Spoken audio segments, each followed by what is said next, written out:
I am so tired of videographers. I am so tired of photographers. The level of tired that I am is this man that has put a banner on his balcony that just tells everybody, I'm tired. I get it. That's my spirit animal. But I'm tired of these videographers and photographers who don't understand that human relationships are going to make or break your business. At the risk of somebody saying, or many people saying, Walid, you have such an ego, I'm going to tell you a personal story of a shoot that I'm in pre-production in right now. That's why the whole place is a mess, etc. And it's a big magazine cover. So let me break it down to why I'm never going to hire this guy, and why, obviously, if I'm never going to hire him, why I'm never going to refer him to anybody. But first, I want to talk to you about how one tiny little mistake can really destroy your relationship with somebody. I believe in referrals. The reason why I believe in referrals is because if I eat, you're going to eat. If you're part of my community, I'm going to make sure that you rise up too. At the same time, I also believe in referrals because if my friend or my contacts have vetted somebody, I have based on probability, I have a much higher chance of success because they've already vetted them. They have vetted their personality, their professionalism, and their expertise levels. So why wouldn't you want to take a referral? At the same time, when you are referred by somebody, you have a responsibility to behave your best, to be extra human, to be polite. Because the thing is like when someone refers you, that somebody is putting their personal and their professional relationships on the line for you. So don't be a jackass. I asked a couple of neighbors / like acquaintance friends, like newer friends, hey, who does your video work? Do you have a recommendation? And I specifically remember saying 3 times, I'm looking for a good person, because in Los Angeles, I can throw a rock and hit another videographer. They're everywhere.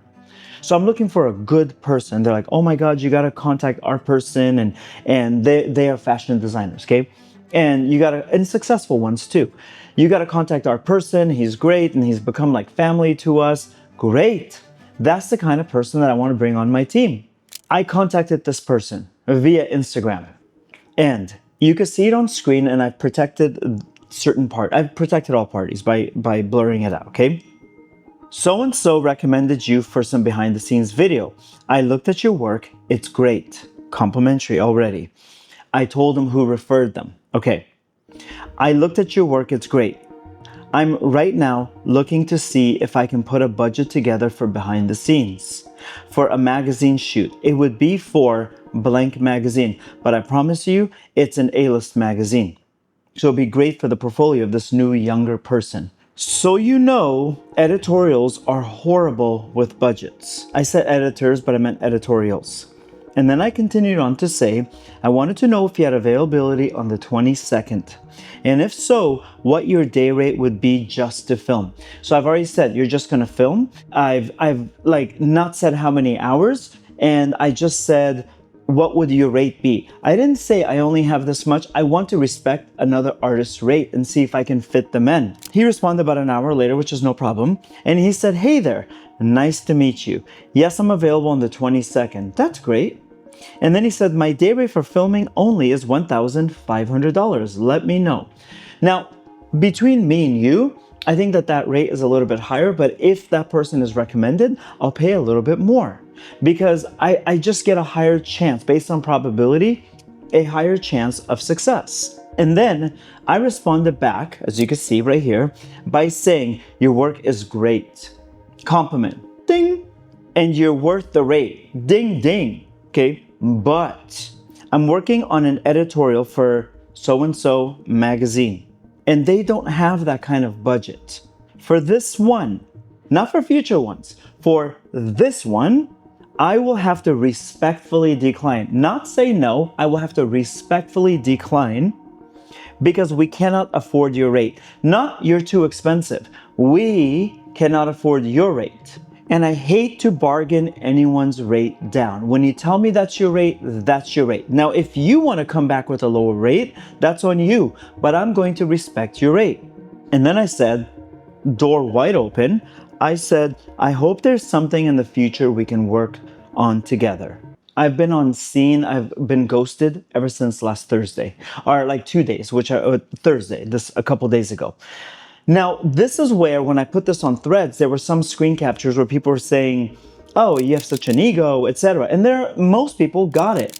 No, I do have an ego, and that's how I've gotten this far in my career. No manager, no agent, no producers helping me out. I book every job because of my relationships.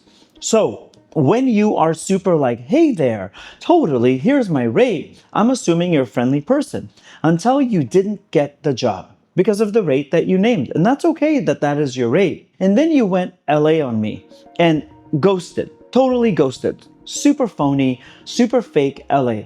And that is such a turnoff because the majority of my career has been from relationships.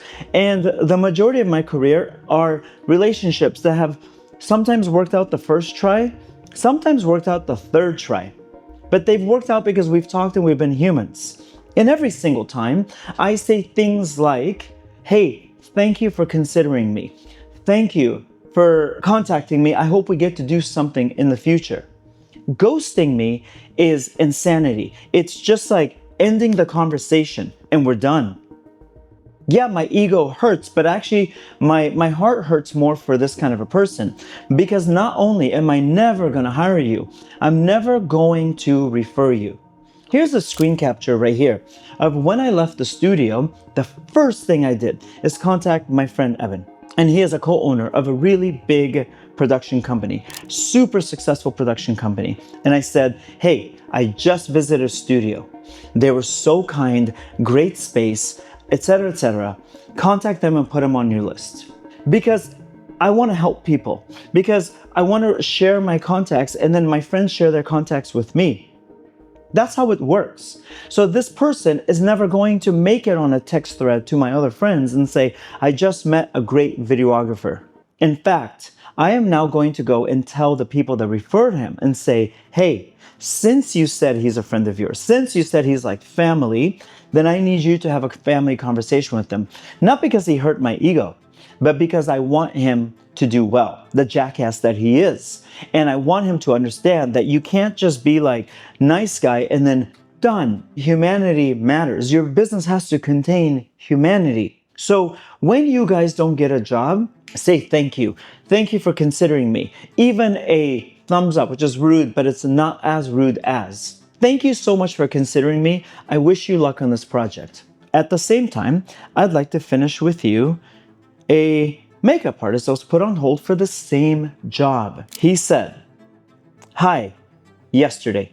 And this is my fault, by the way. Hi, just checking in for Monday. Originally, the shoot was going to be Monday, but it moved to Wednesday now. Hi, just checking in for the shoot on Monday. Am I still on board for makeup? All good if not, just trying to figure out my week. And I said, hey, thank you for asking me, and I'm sorry I didn't message this morning when I had the confirmation. It's actually on the 22nd, and she has her own makeup artist, but she insists on using. I hope I can get you on the next one, but I tried to get either one of you and the stylist, if not both. And his response is, and you don't have to go this sweet, this emoji friendly, just a thanks. And he said, okay, it's all good. Thank you for thinking of me though. Thank you for thinking of me though. I hope the shoot goes well. That's it. When you don't finish the transaction with somebody, they're going to remember it. And they're never going to finish another transaction with you, a financial one. I just wanted to share this with you. I hope that this video makes sense to you. I hope that you understand my point of view of like how important it is to just be a human and not a bot. And just like, don't ghost people because you didn't get your way. That's shitty behavior. And if that videographer ever does come up on my channel, your behavior sucked that day. But I hope you do well. I hope that you've learned that you can't just be like, oh, bye. You're not going to hire me. Maybe I was going to hire you a second time. Maybe I was going to hire you the shoot after that. All you had to do was be a human being and not ghost me. So did my feelings hurt? Maybe a tiny little nugget, because I'm like, why are you rude? But am I sad for him that he's not going to benefit from my contacts? Yeah. Am I going to tell the people that referred him? F yeah. I'm going to tell them, hey, since he is your friend, since he is like your family, teach him that he needs to be kind, because I asked for a good human. In this case, he just needs a tiny bit more practice in that department. I just hope that it helps you. That's it. That's what my channel does. All right. Bye.